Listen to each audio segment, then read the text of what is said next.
ওই তো পাহাড় দেখা যাচ্ছে, ওখানে যাই দেখি আমার জাদুর কাঠি পরীক্ষা করতে পারি কিনা।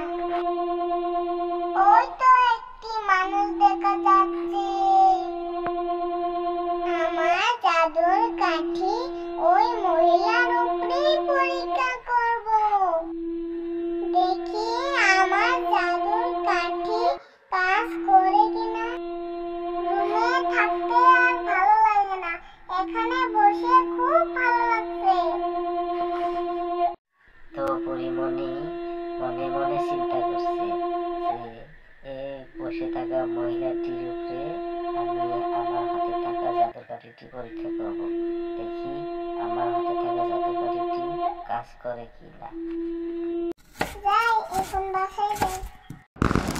ওমা, এলা, এ কি হলো আমার? কে তুমি আমাকে হিট দিচ্ছ? আমি তোমার কি ক্ষতি করেছি তুমি আমাকে হিট দিচ্ছ? আমি পরিমণি আমার হাতে থাকা জাদুর কাঠি পরীক্ষা করছি। তুমি একা একা এখানে কেন বসে আছো? তোমার মরাই উচিত। তুমি অতি শীঘ্রই মরে যাও। তোমার বেঁচে থেকে কোনো লাভ নেই। মরে যাও।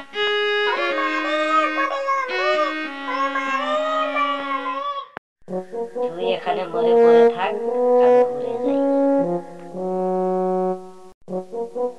তাহলে আমার জাদুর কাঠি কাজ করে।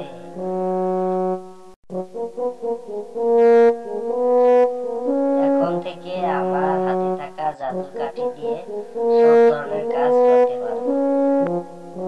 তো গাইস, আমাদের এই ছোট্ট পরীর গল্পটি যদি ভালো লাগে অবশ্যই চ্যানেলটি সাবস্ক্রাইব করবেন, পাশে থাকা বেল আইকনটি অন করে দিবেন। নতুন নতুন ভিডিওগুলো সবার আগে পেয়ে যাবেন।